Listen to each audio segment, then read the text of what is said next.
Who I am, like where I've been or what I used to be, is not important. Enough to know I've never been anywhere and returned empty-handed. I've made calls, and those calls have been returned, if you know what I mean. I have files people would die for. Maybe some have already. I'm a devotee of dishonorable data.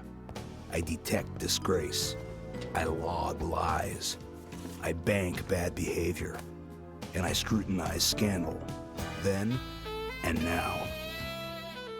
She was one of the first big celebrities of Los Angeles, akin to a movie star, parallel to a movie star. Aimee Semple McPherson became one of the very first radio evangelists, and she was able to create an enormous church. She was very dramatic, she was very powerful, and she was a female preacher. She had everything going for her. She brought into her life and the lives of others sex, religion, power, money, props, music, all of the kinds of things that make life interesting and fascinating. And then it was gone. She carried it away because she disappeared. And the world stopped and said, where did she go? And why did she disappear?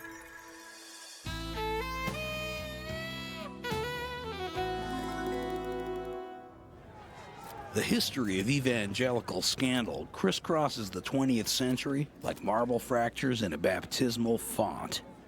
The disgrace of Jimmy Swaggart's sexual activities and the mail fraud of Jim Bakker are just two gaps in a gospel of guilt. But the biggest evangelical scandal of them all took place in the mid-1920s, when Aimee Semple McPherson died and was resurrected. Greatest headlines of the century. One of the most spectacular evangelists of all time was without a doubt Aimee Semple McPherson. The famous evangelist captured the nation's headlines in 1926 with a mysterious disappearance from an Ocean Park, California beach. Many had seen her go into the water on that day. The mystery began on the afternoon of May 18th, 1926, when Aimee's secretary, Emma Schaefer, got the Los Angeles Police Department to come to Venice Beach.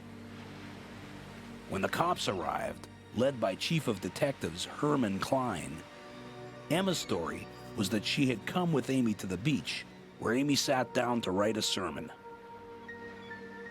Emma left to get some juice.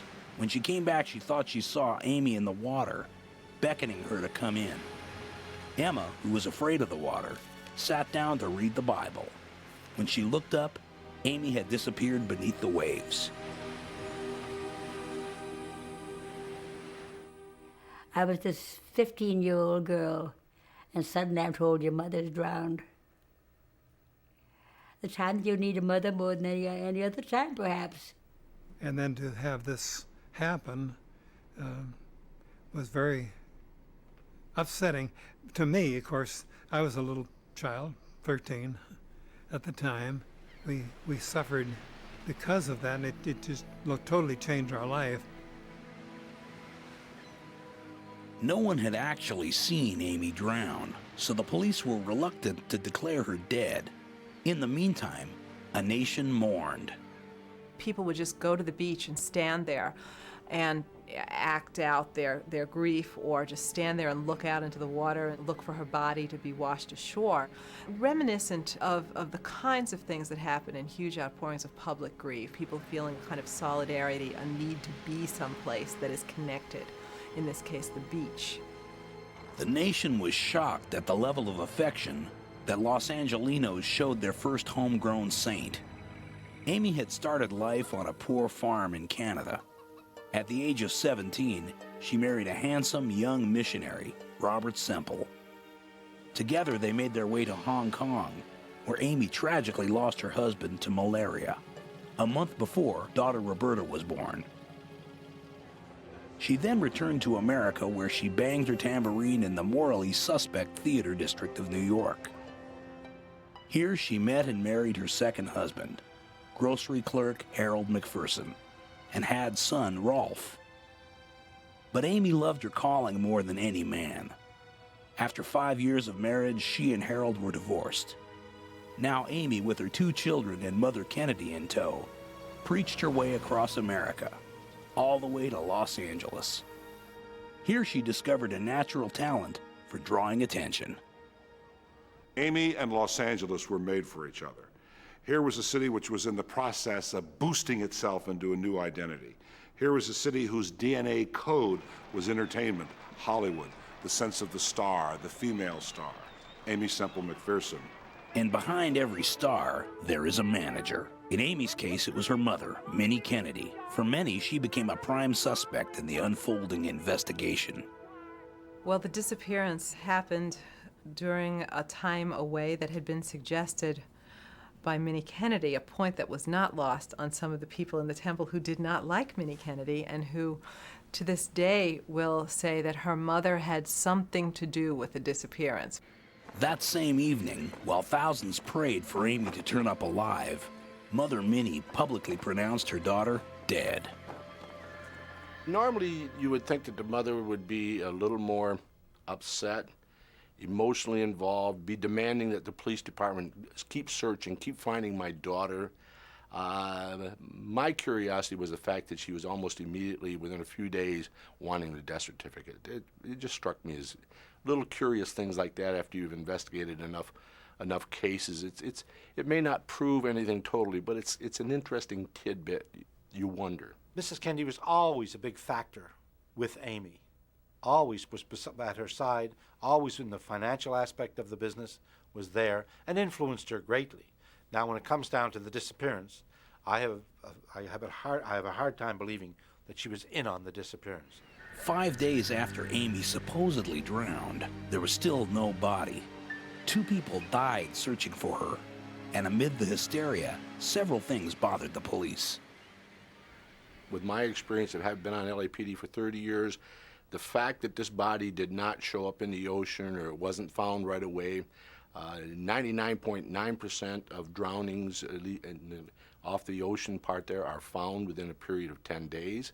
I think the investigators, when they scoured the ocean front, didn't find anything. And I think by then they were starting to suspect that something was afoot.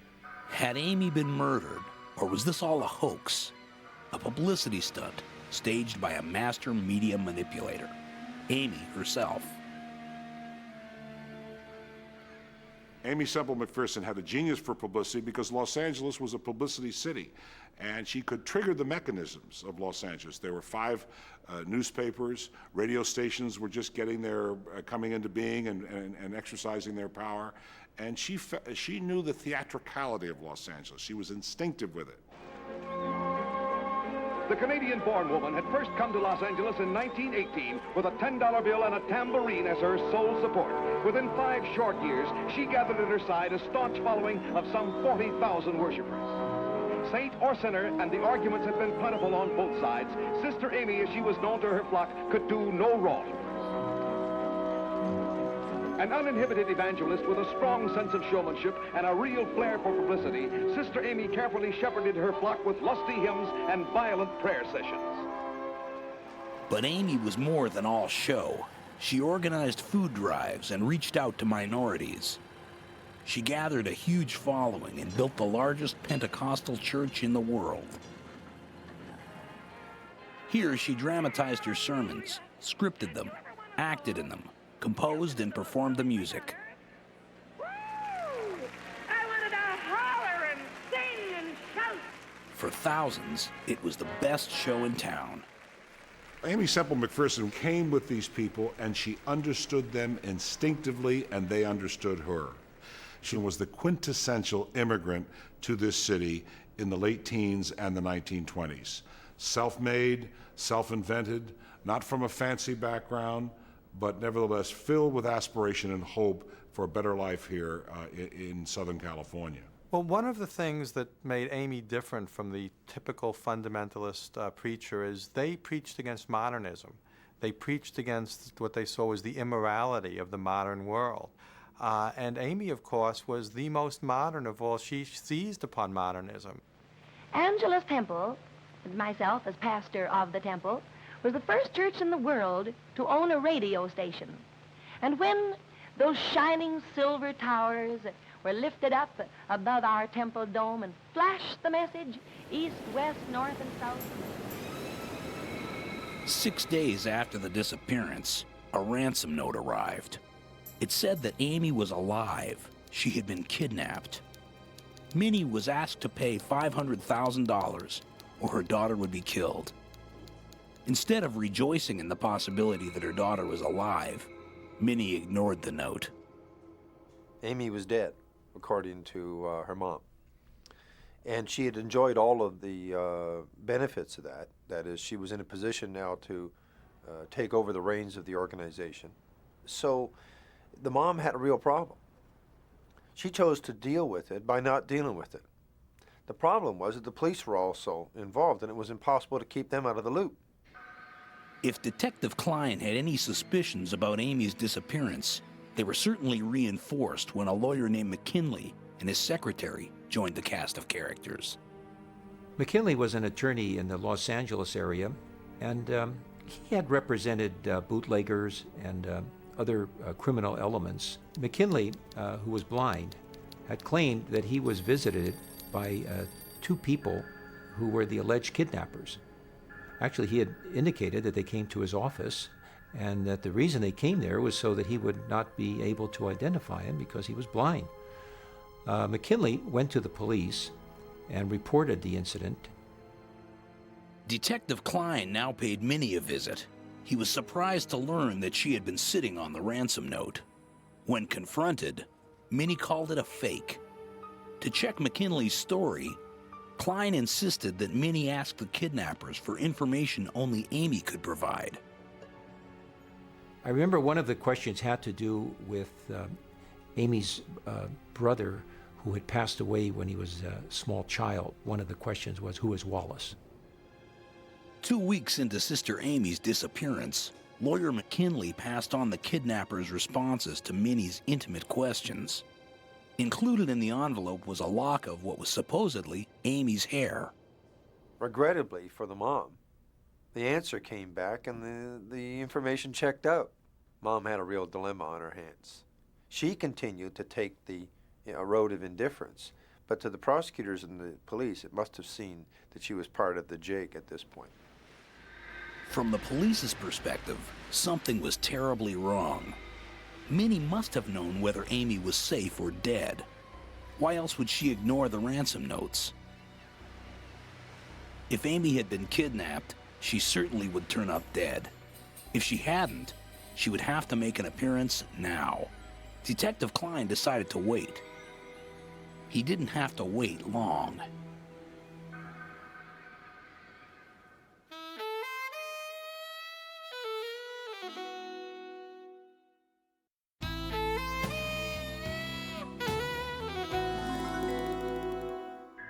At 1 a.m. on June 23, 1926, the late Amy Semple McPherson walked out of the desert and into Agua Prieta, Mexico.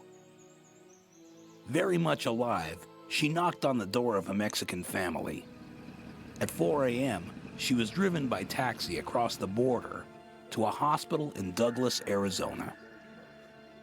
A few hours later, Mother Minnie, Amy's kids, Detective Klein and his son-in-law, Assistant District Attorney Joe Ryan, arrived in Douglas.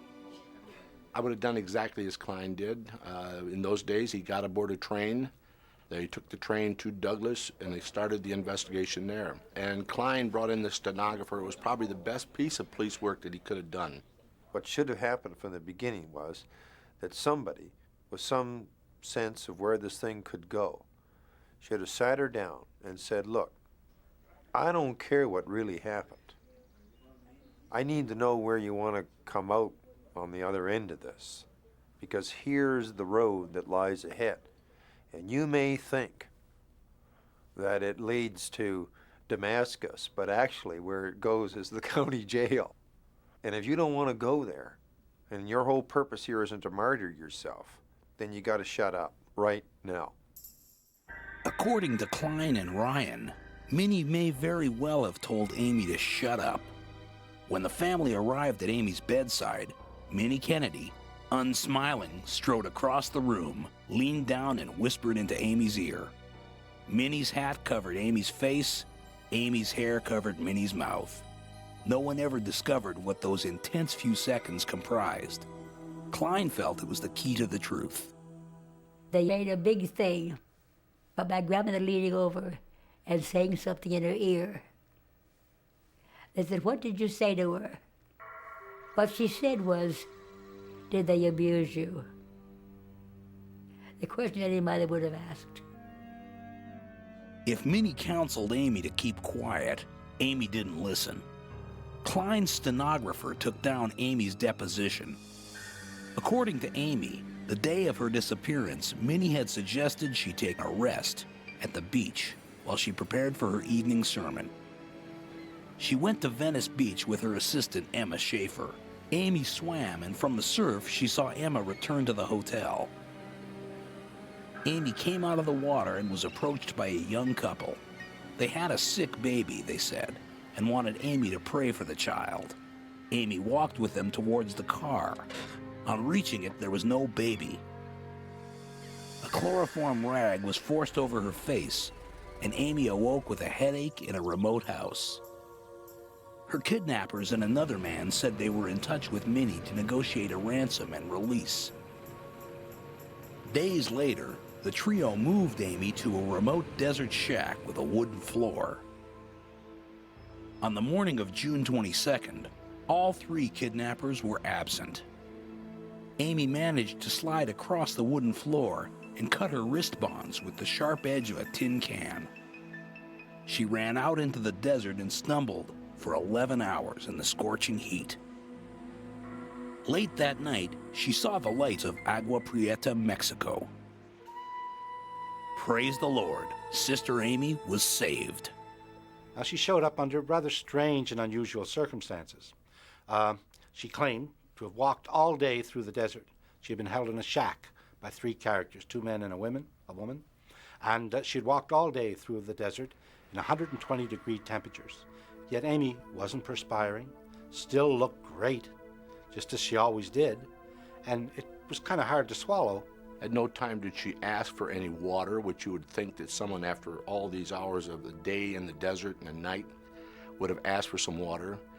Also, she didn't have any suntan. She made the allegation after she was cornered on that while she put her dress up over her head to protect her, still there would have been indications on the feet and other parts of the body of a sun. Despite the skeptics, Amy stuck to her story, and after the initial debriefing, Klein and Ryan allowed Amy to return home in triumph. Her train was greeted by the biggest crowd LA had ever seen. At least 50,000 people were waiting at the station. 100,000 more people lined the route that she would take from the station back to Angelus Temple, so it was a huge celebration. It was much like a 4th of July picnic with street vendors and hawkers along the way.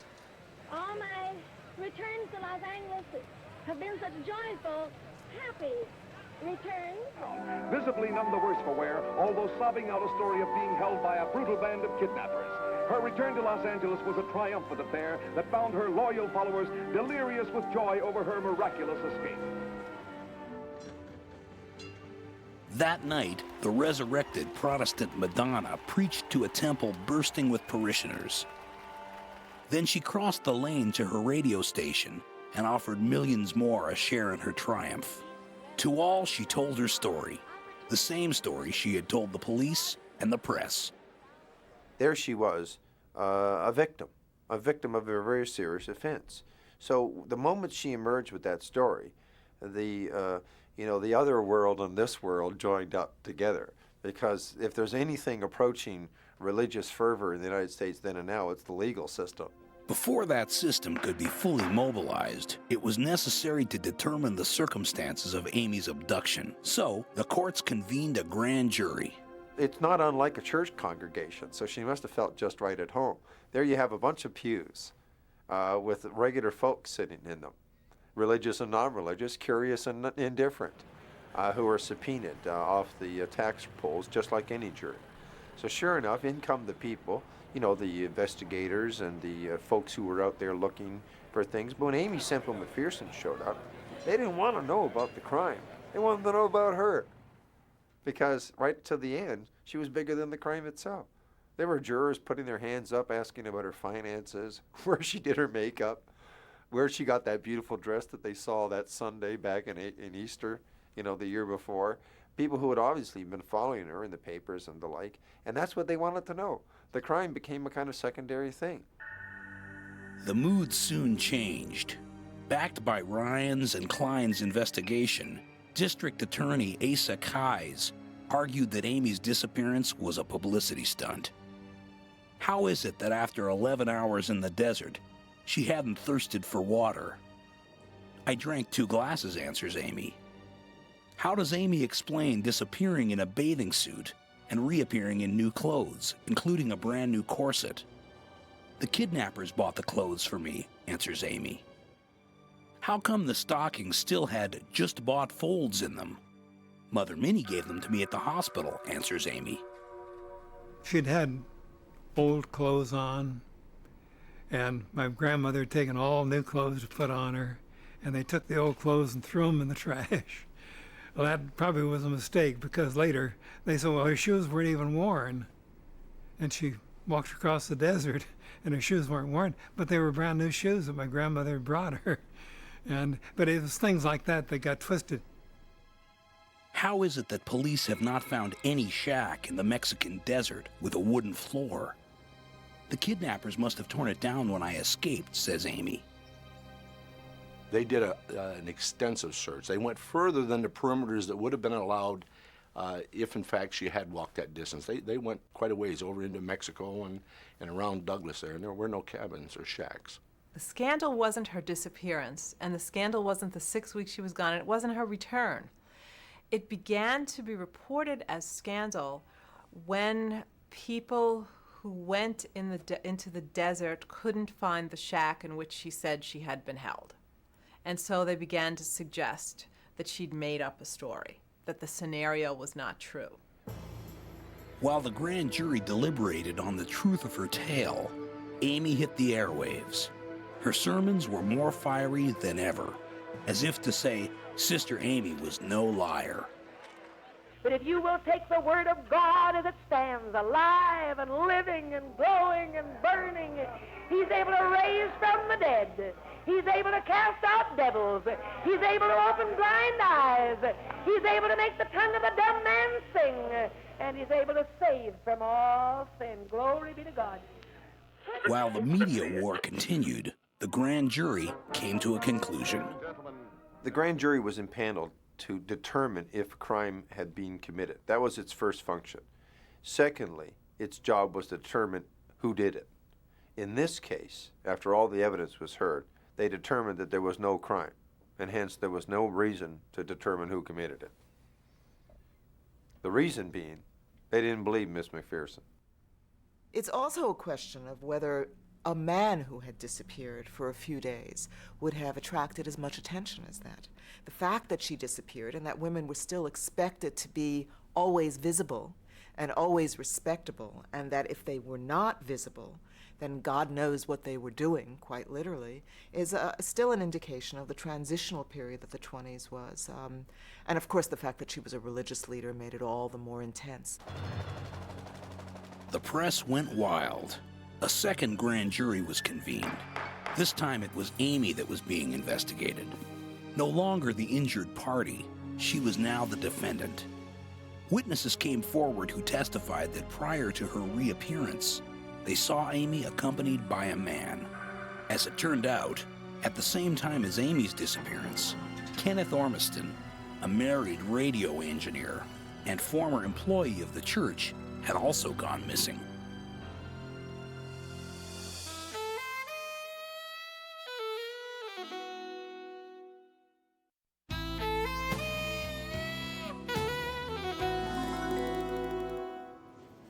Assistant District Attorney Joe Ryan was young and tenacious. He held on to a theory like a beagle hangs onto a bone. Ryan was convinced Kenneth Ormiston was the key to making the case against Amy. For 2 years, Ormiston had worked at the temple. Though married, he was separated from his wife, and the affection-starved Amy developed a close relationship with him. So close that Mother Minnie had fired him. She did work closely with him. perhaps more closely than she did with many other people, because in these years the radio broadcasts were all live. And so she'd appear at 7 or very early in the morning, and he'd be there, and they'd spend the beginning of the day, and often after the temple services at night, you know, she'd still be talking to Ormiston. So she did spend a great deal of time with him. It appears that he had a jealous wife who had a history of jealousy and complaints that predated his employment. So there were problems in that marriage that didn't make this story any prettier as it unfolded. Ryan's take on the story was that on the fateful afternoon of May 18, 1926, when her secretary left the beach, Amy emerged and met not kidnappers, but her lover and ex-employee, Kenneth Ormiston. They fled Los Angeles to Carmel, where they registered as husband and wife. While 2 people died looking for her, while a nation mourned, Amy was in the arms of a married man. So back to Ken. He was a radio operator in her church in Los Angeles. His wife had reported him missing. This was quite a coincidence, but people didn't mind that, the fact that they just forgot about him disappearing. Their woman was gone. But when she came back, all of this started to make sense. He had left at the same time that she had gone missing. On the day after Amy disappeared, May 19th, the day after, he rented a little love nest in Carmel, California. And Ormiston always claimed by affidavit that he admitted, yes, I had a woman down there, but it wasn't our Amy. At this time, it was reported that Amy and Mother Minnie were having terrible fights. In 1926, the fact that she was having an affair with a married man was a crime by itself. And since then it's been taken off the books, but adultery was looked at very, very seriously, and that's probably the reason she concocted the kidnapping to cover up for it. Who shall ascend into the hill of the Lord? He that hath clean hands, who hath not lifted up his soul unto pure heart. Amy called the allegations a pile of lies. She mobilized her flock, charging a conspiracy by Catholic cops to bring down her Protestant ministry. Amy's followers also charged that District Attorney Keyes and the LAPD opposed Amy because she was an effective campaigner against booze, which during Prohibition was a huge source of money for a corrupt department. You had some officers that thought getting some easy money was a lot easier, and they did it. It probably wasn't until departments did a complete changeover and started investigating officers and incidents like that departments started to clean up their act. But in 1926, there was a lot of officers involved everywhere taking graft. But there was always a suspicion among people that Keyes was not on the up and up, that he had too close, his ties with the underworld were much too strong, that he may have been selling verdicts, that he was not completely honest. And Keyes was also a very heavy drinker, and this was Prohibition. So you had the leading attorney for the city of Los Angeles pretty blatantly violating the laws of the nation, the laws of the state. A series of stories now surfaced substantiating Amy's claims. A man called Waters produced a woman named Weissman, who claimed to be Ormiston's Carmel lover. Weissman looked uncannily like Amy. She was practically a double.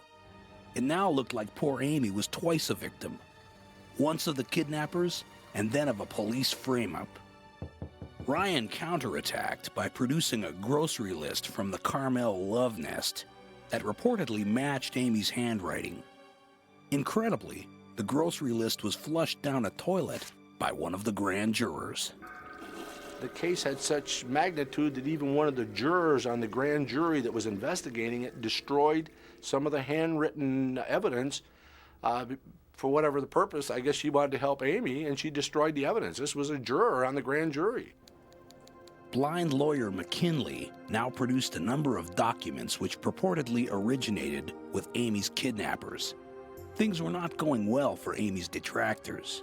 Ryan and Klein both went down. Ryan demoted and Klein arrested. There is a rumor that some people were hired to track Klein, who did have a drinking problem. He had apparently been involved in a number of traffic accidents before while he had been drinking.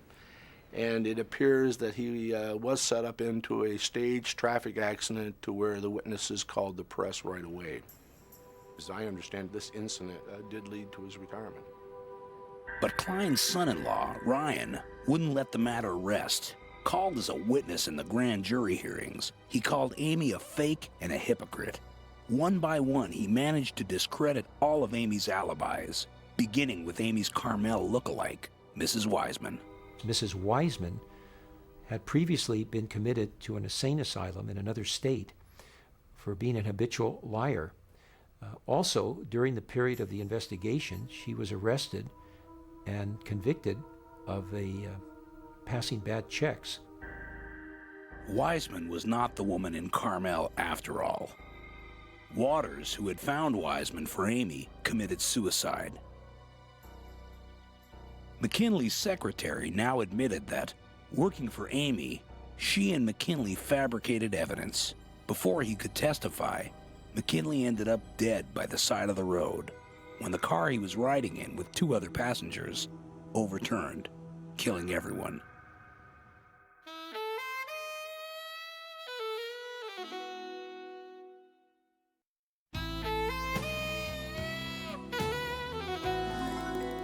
Americans take their justice system very seriously. If you scorn it and treat it with abuse as opposed to respect, Americans get their fur up. And there was a lot of fur up. And as a result, all of that artillery that was all greased up and ready to go and fire off against these bad people that had almost taken Aimee Semple McPherson away from Los Angeles and the hearts of America, turned it around and pointed it at her. Warrants were now issued against Amy, Minnie, and Ormiston. Ormiston was nowhere to be found. He was moving around the country using a number of aliases. Amy fell ill and could not be arrested. When Amy got better, she wasn't put through the humiliation of a formal arrest, but Minnie was arrested and released on bail. Along with Ormiston and Minnie, Amy was charged with corruption of public morals and conspiracy to manufacture evidence. Although they closed ranks, Mother Minnie and daughter Amy were no longer close. During the hearing, Minnie clutched a mysterious shoebox that some speculated held evidence that, if needed, would exonerate her and leave Amy twisting in the wind. Things were looking bad for Amy, who was tireless in her own defense. Every night she whipped her followers into a frenzy. The devil was trying to undo God's work, she said. She called for fasting, marching, prayer, and song.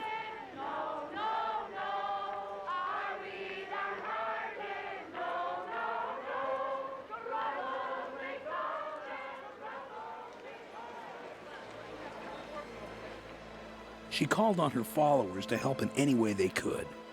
And mysteriously, prosecution evidence, such as the typewriter used to type the ransom letters, disappeared from police vaults. For evidence to disappear from official police custody would not have been that difficult in 1926. The procedures for booking it in and securing it were not very formal. Anybody could have walked in there, a policeman or a civilian employee or even someone from the press, looked at this item, and while the employees were not paying attention, walked off with it. Not hard at all. So it is conceivable that somebody that was familiar with the property room, if it was in fact placed in police custody, could have gotten to it. Yeah, it wouldn't have been difficult. Witnesses and evidence were disappearing faster than Amy on a beach, so it looked like the case against her would be dropped. But a new lead changed everything. Police discovered an unclaimed trunk in a New York hotel and traced it back to Ormiston. It was filled with what appeared to be Amy's lingerie, leading many to speculate that at the time of her disappearance, she was about to elope with Ormiston. Amy denied the clothes were hers. The prosecution and the press closed in for the kill. His mother would come home, shaken by the disbelief, cry a few tears, then wash her face with ice water, put a Bible under her arm and go back into the church and preach a sermon. She would go home from court and go to the radio and know very well that people were listening, and they'd get her side of the story before the print reporters would go and get theirs all written up. The media war escalated as the contents of Ormiston's trunk were now made public. It seemed as inexhaustible as a magician's hat, containing, among other things, silk bloomers, a silk brassiere, a lavender nightgown, a salmon chemise, and a black lace shawl. Amy's followers were livid. The presiding judge received death threats. Still, from Amy's perspective, things now took a turn for the better. First, Ormiston was found in Pennsylvania and hauled back to L.A., where he testified that the woman in the Carmel love nest was not Amy. He refused to identify his lover, whom he called Miss X. Then the owner of the Carmel cottage, who might have identified Amy, died of a sudden heart attack. Finally, a fire at the LA Times destroyed their files on Amy and nothing else. But no one was prepared for what happened next. There was so much, by this time, irregularities in that grand jury members were charged with tampering with evidence, with destroying evidence. Witnesses had been brought in who told one story, then changed their story. And so the case was falling apart.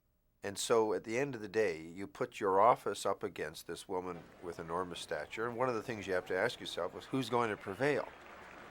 And what is this office going to gain by taking down Aimee Semple McPherson?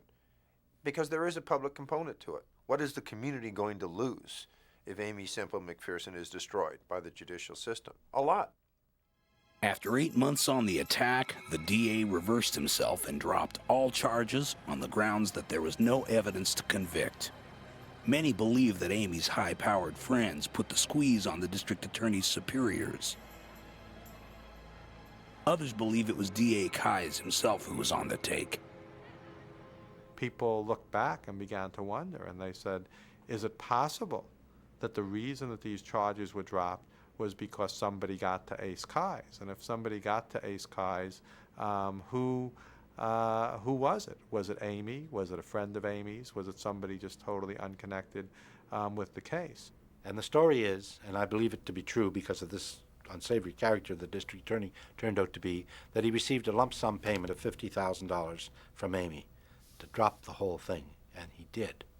Later, this same district attorney ended up in San Quentin for a couple years on a not related charge, but it was fraud.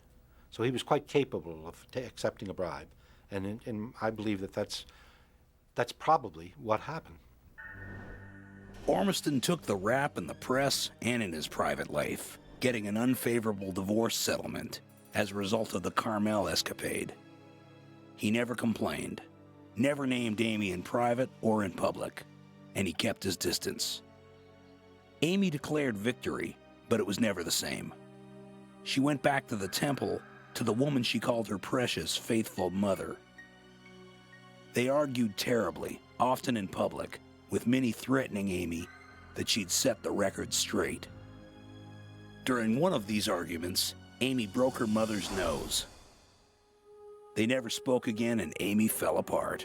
She was very, very ill. She had a nervous breakdown. She needed to be secluded. She was very stressed, having come through this disappearance and what followed. Amy now seemed a different person, a woman haunted by events that can finally be reconstructed.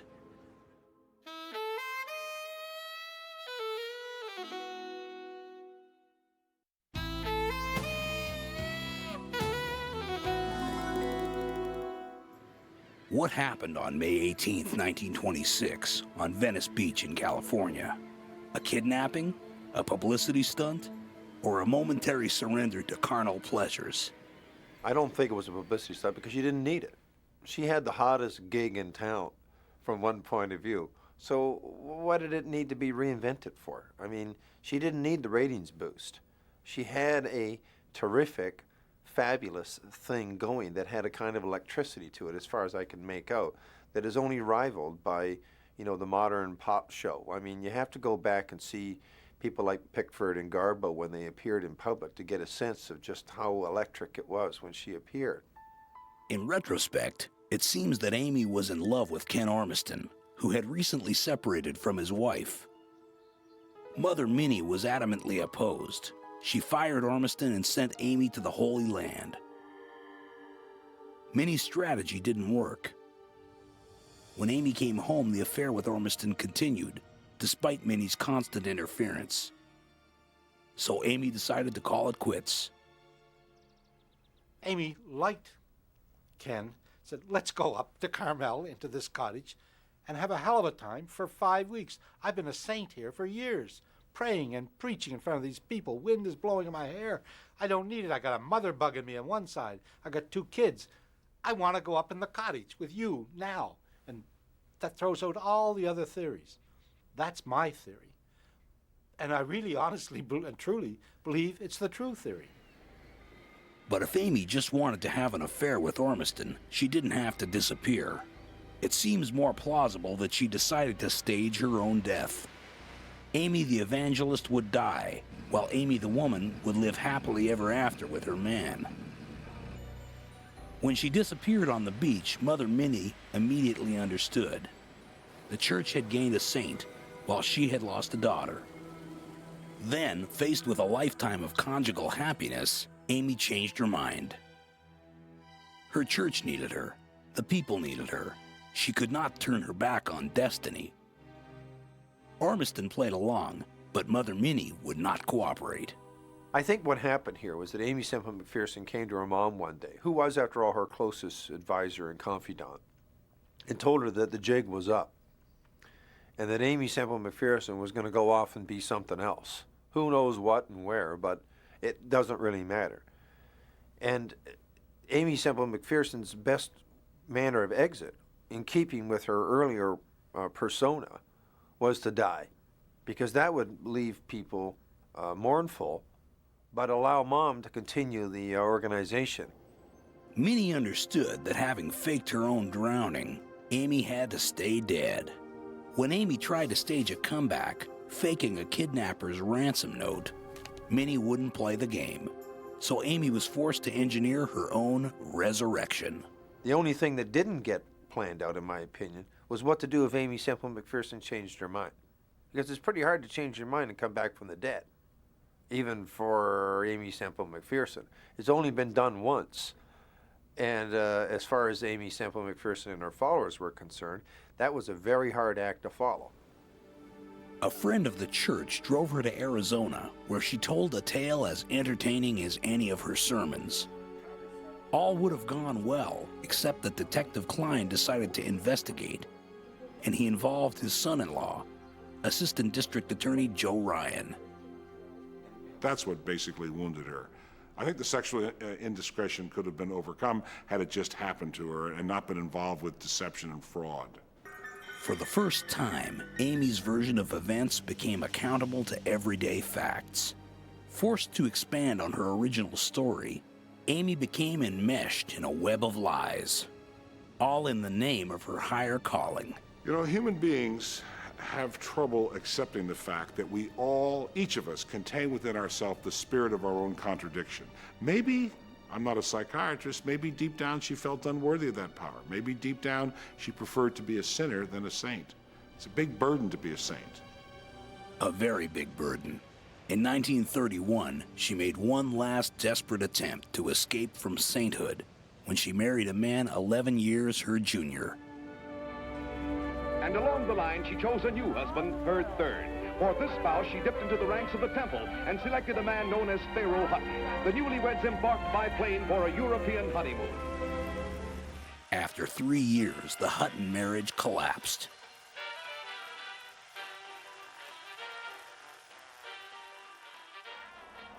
Oh, what are your plans for the future? Well, my plans, as the plans of all of us should be, are in the hands of the Lord, and to continue with my church work, to preach the gospel as long as I am able to. Well, Her following reduced and her health frail, Amy soldiered on. She became a shadow of her former self. Despite several facelifts and much good work, the press took less and less interest in her. In 1944, after dedicating a new church, she died of what the coroner called an accidental overdose of sleeping pills. She had been the first evangelist to create that peculiar American mix of religion and entertainment. And the church she founded still has over 1 million followers worldwide. But she was also a woman who yearned not for heavenly, but earthly love.